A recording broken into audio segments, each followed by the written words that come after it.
The color ran from my face, and I started sliding my head to the side and was staring past her, around her, in the mirror. This is part one to a two-part mini-series that I'll be doing talking about my life experience as a psychic medium. Today I'm going to go all the way back as far as I can remember and recount in chronological order what it's been like growing up with these abilities. I'll talk about my memories from when I was a little girl all the way up to recently. I'll also talk about some of the things that I experience in general in my daily life, aka what it's really like being a psychic medium on the day-to-day.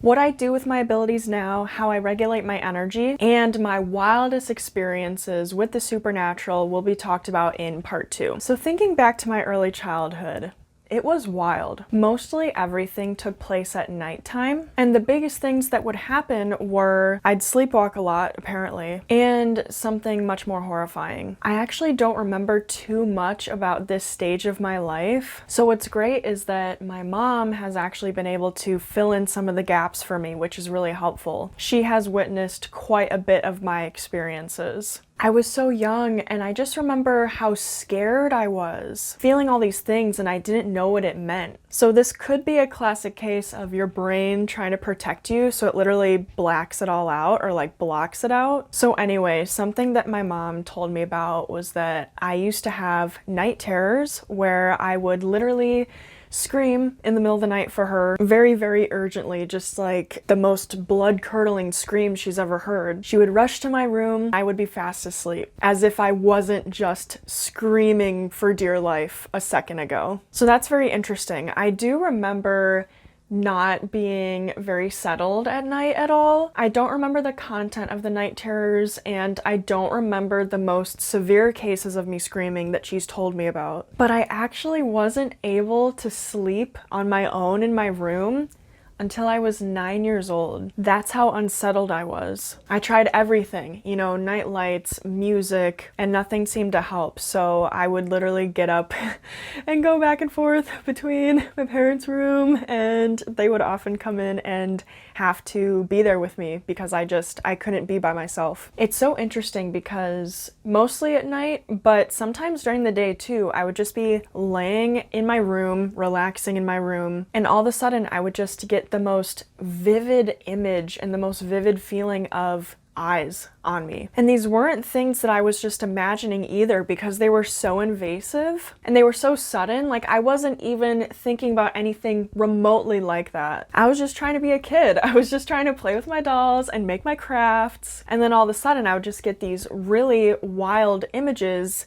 just coming across my vision. And again, I didn't know what this was. Obviously, looking back, I think they were definitely intuitive downloads, but again, I had no idea about any of that. These were in the very early years of my life. And so to finish up this section of the video, there is another experience that happened during the day that my mom told me about. I think I was about 7, and we were standing in the kitchen, and the way that my house is laid out, in the dining room, there was this china cabinet with a mirror behind it, you know, one of those kind of old ones. And so we were standing in the middle of the kitchen. There's like an archway that leads to the dining room, and then right across from the archway was the china cabinet with the mirror. And so I was facing that direction and she was facing me. I don't know what we were doing. I don't know what we had been talking about, but apparently all of a sudden the color ran from my face, and I started sliding my head to the side and was staring past her, around her, in the mirror. I remember when this happened, but you know, obviously I didn't know how my face looked. So when we were talking about this and when she was telling me how she was seeing me witness this, it was pretty wild. I quite literally looked like I had seen a ghost. I had, you know, those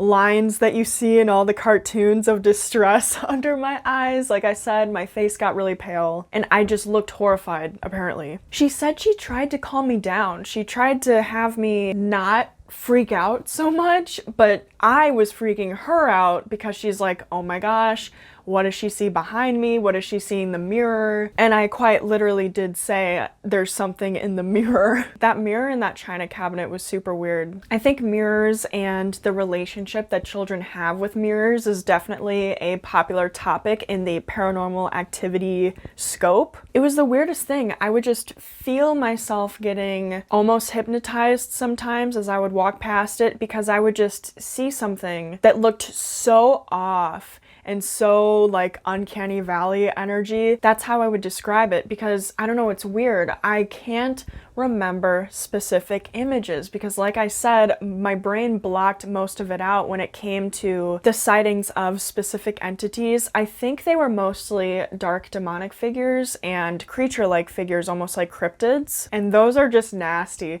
If you haven't seen my Across the Veil Field Guide series, please check it out. It's really good. I go in depth talking about the different types of entities across the veil. So besides that feeling of being watched and receiving those really invasive images of eyes on me, that was one thing, but then seeing something actually in front of me and not having it be some quick sort of weird vision, it's hard for me to remember specific details. Like, I would stare at stuff for a long time just to figure it out, because I mean, it was almost as if these creatures or these entities didn't have structures. Like, they didn't have a structure. It was really hard for me to distinguish details, so that's why I would stare for so long, because I'm like, what am I looking at? I know this is making me very unsettled and very uncomfortable, but what is this? So yeah, that mirror especially, like, oi. And sometimes those entities would just be in the mirror because I would look behind me to try and see what it was reflecting and nothing was there. So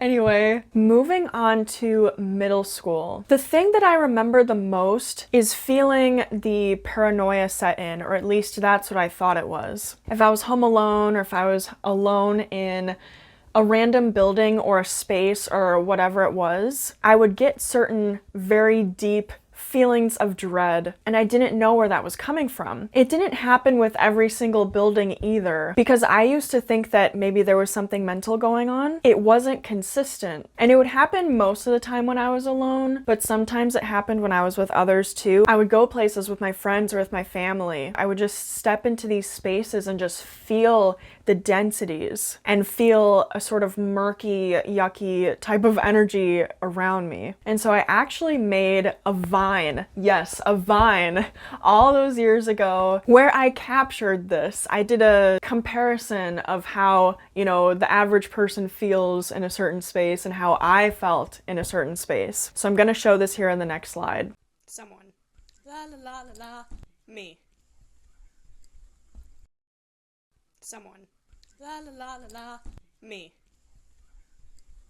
So that's when that set in. In my early childhood, I just had a lot of both visual and intuitive experiences, and very disturbing experiences at night that I just couldn't explain and I couldn't quite compute. And like I said, my brain blocked a lot of that out. And then moving into middle school, that's when the deeper sort of intuitive side of it started kicking in. Receiving those senses or those downloads of the type of tension that may have been existing in these places that I was visiting. So after that, during my high school years, I actually don't remember much happening at all. Like I said, because this entire time up until this point, I didn't even understand what was going on. I was just having all these really strong random experiences and feelings. It wasn't something I was able to or had the know-how to dig into yet. Like, I literally just had no idea what was happening. So in high school, I was very distracted by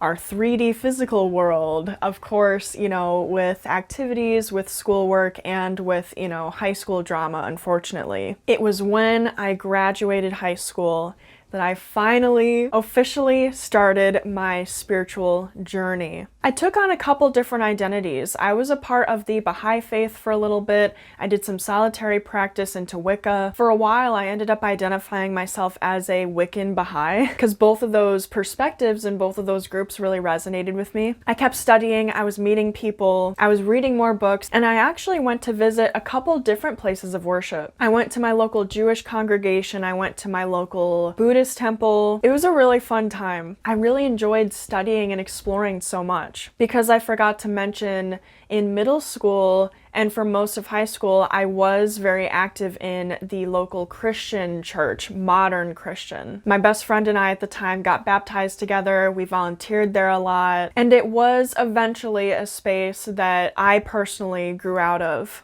I just had more questions, and I thought, well, this can't be all that there is, because I mean, maybe honestly, deep down, I knew that I had had all these experiences my whole life. I'm like, there's something that we're not talking about. And so yes, once I graduated, most of my energy went into studying pagan / Wiccan stuff, witchcraft. But like I said, that was also the time that I went to these different places of worship. I met a lot of really cool people, and I was reading a bunch of books. And so I don't know when I discovered I was a psychic medium, because the thing is that I always knew that I had abilities. I had a special connection to nature, you know, all those things that are online, whether it's a quiz or a video or whatever, when you're exploring witchcraft or Wicca or paganism, those types of things where it's like 10 signs you're a witch, or 5 signs that you're blah blah blah, you know what I mean? And so I was checking all those boxes. You know, I'm an empath, I'm very connected to nature. Some of the things I used to do as a kid outside of mediumship, which I didn't know was mediumship at the time, my interests and all that kind of stuff. And so I think maybe, I don't want to say it was a year into my journey, but maybe it was. I would say about a year and a half or so. I thought it was sooner than that, but I really was so busy studying and learning all the beginner types of stuff when you first get into all this. Just learning about all the different pantheons and perspectives and cultures, all the things that go into witchcraft, the fact that it's so almost customizable to where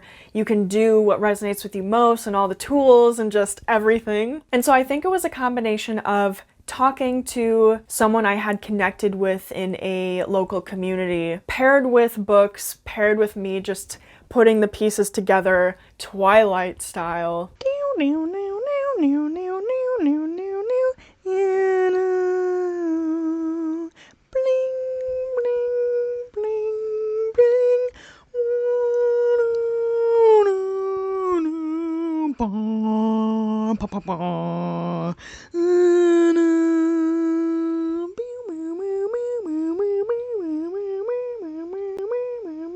I had deeper senses, and I had to do quite a bit of digging, but I did end up discovering and coming to the conclusion that all those things that I experienced all those years ago, leading up to now, that I couldn't explain before, was my psychic mediumship. So I am an intuitive, clairsentient medium. Let me explain. A person can be born as one of 2 types of mediums. There's seers and there are intuitives. A seer is probably pretty self-explanatory, where they can actually physically see full body apparitions in front of them to some degree, in full detail, as if it was, you know, a physical person in front of them. They also might be able to physically hear with their ears, physically smell with their nose, maybe not all at once right away. It seems like one of the 5 senses are the strongest in a particular person, but that physicality is there. Now, with intuitive mediums like me, it is all feelings based, but it is so deep.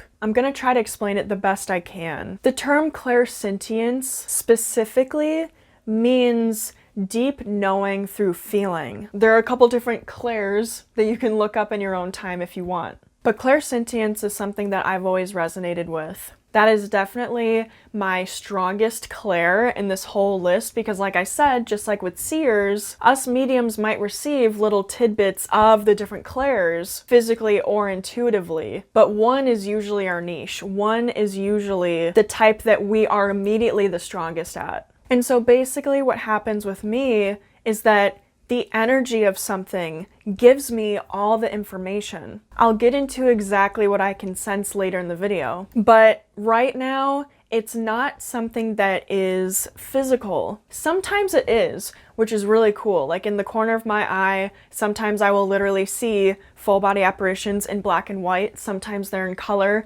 Sometimes I'm woken up by stuff in the middle of the night, which I'll talk about later in the video. It's pretty inconsistent. Unlike the seer, that is not my niche. That is not something that just happens to me as consistently as it does with a seer. I am the feelings-based one.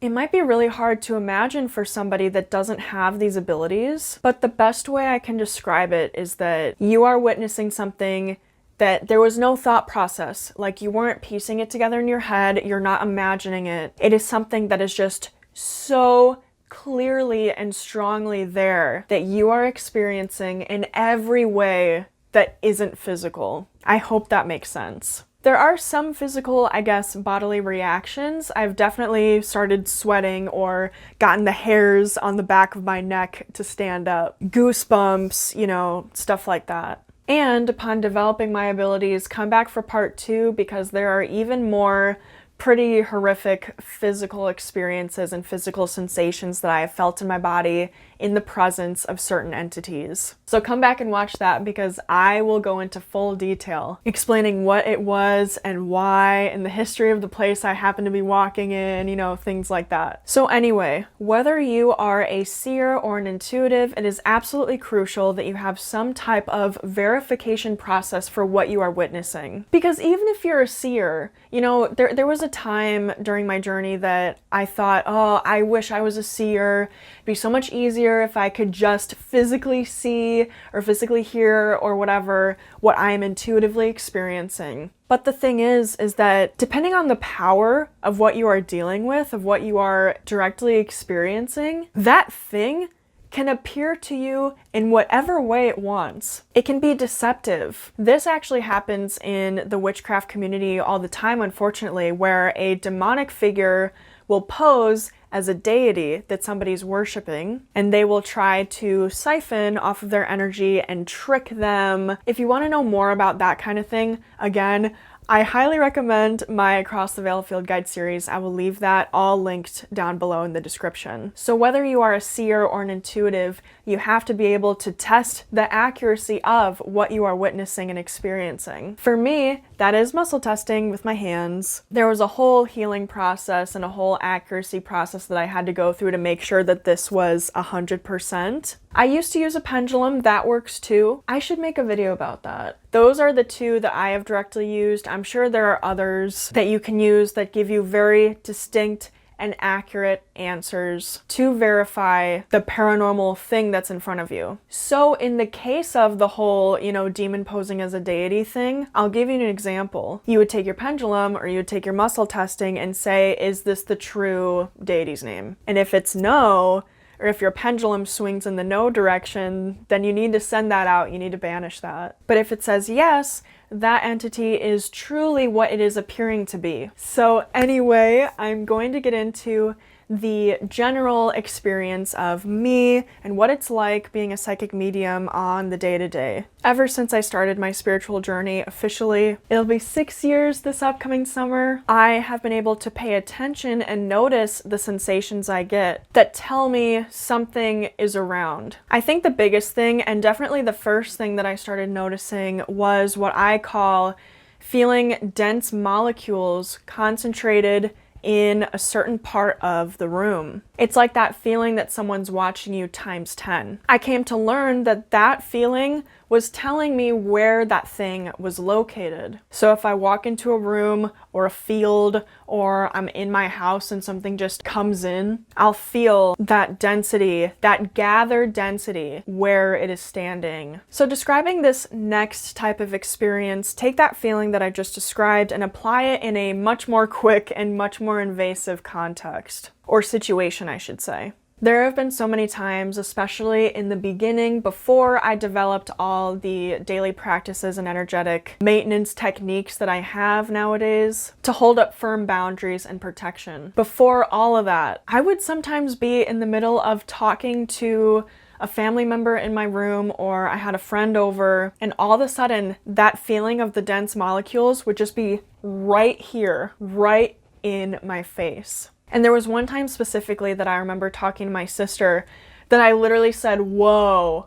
And I just froze in place. And she was in the middle of talking too, and she's like, what's going on? And I had to tell her what was going on. It was some weird ass, what is it with the cryptids? Like, they just come in so fast and they're so gross. And it was just right here, and it was just staring for a little bit, and it went away eventually. I think I kind of like was pushing back on it with my energy just a little bit, but like, bro, I'm trying to have a conversation. Just such a strong feeling, so randomly, so fast. I definitely had really bad nightmares, which can be common because I was studying. I finally knew what all this meant. I was opening myself up to expanding my consciousness. And again, without the proper protection, I was in turn exposing myself to having not so great experiences. Now, I don't want to freak you out. If you're a new medium, or if you're discovering in this video that you're a medium too, like you're experiencing or have experienced a lot of the similar stuff that I just described, please have no fear. Please message me. I have all my social medias linked down below. It does get better. There's just a little trial period, a learning curve as you're figuring things out and as you're studying, and just kind of learning the ropes, honestly. And of course, if anybody has any questions at all, please feel free to leave them down below in the comment section. And so anyway, yeah, what I was experiencing at this point in my life was not nearly as severe as I had when I was little. I wasn't waking up screaming or sleepwalking or anything like that, thankfully, but I was having very vivid and semi-lucid nightmares and waking up with sleep paralysis to literally see dark figures in my room. Oh my god!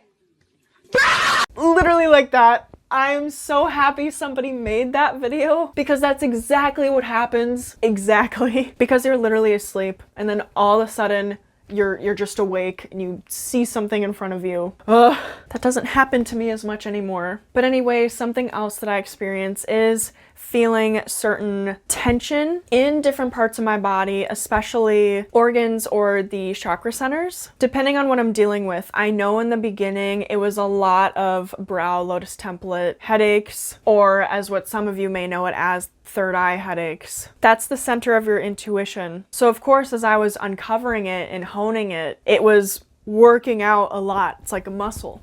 And so building on my nighttime experiences, there was even more that happened. There were times where I would literally be just about to fall asleep, and all of a sudden I would physically hear random talking in my ear as if I had headphones in. It was like a radio had been turned on and I'm just hearing out of context a random conversation that someone's having. There are some specific experiences, both with human entities and non-human entities, that's happened with, and I'm going to talk about in the next video. But yeah, that's the best way I can describe it. I could hear it physically with my ears for a couple seconds. And it wasn't always in English either. And then I would sort of wake up and be like, what's going on? Is there somebody around me? You know, kind of in that dazed sort of place in the process of waking up. And then I would realize, no, I'm still in my room. There's nobody talking around me. Nobody physical, at least. And so the last thing I want to talk about is something maybe that you've all been waiting for. And that is that over time, I've been able to gather and verify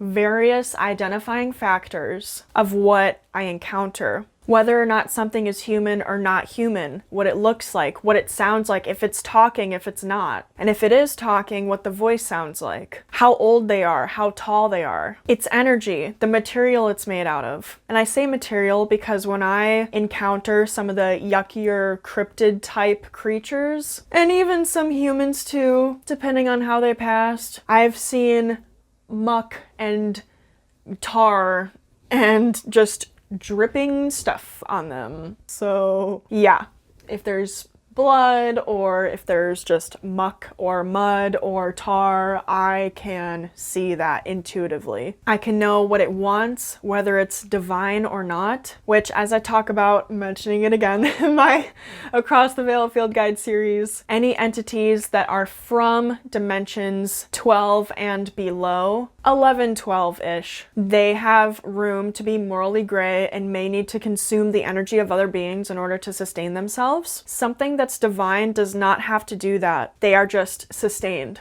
They continue existing without having to take away from anything else around them. And so anyway, I can also detect whether that figure is a very firmly present energy, if it's just something passing through, or even if it's simply a weird, almost mirage of history that's sort of playing itself out, but those energies and those people are no longer actually rooted to the site. Their gestures, their facial expressions, their outfit, and lastly, I can detect the level of fragmentation. I kind of talk about this in the series, but basically what that means is depending on what an entity or spirit has been through, whether it's human or not, certain traumas and certain events can cause them to not be fully there, not entirely know who they are, what they're doing. Those are the poltergeisty type of throwing stuff across the room, depending on the power that it has and the bond it has with whatever object it's trying to throw around. The type to come into your dreams and give you nightmares and make you feel really uncomfortable, stuff like that. Ultimately, the level of fragmentation is the amount of damage it has experienced or the amount of damage that's been inflicted upon it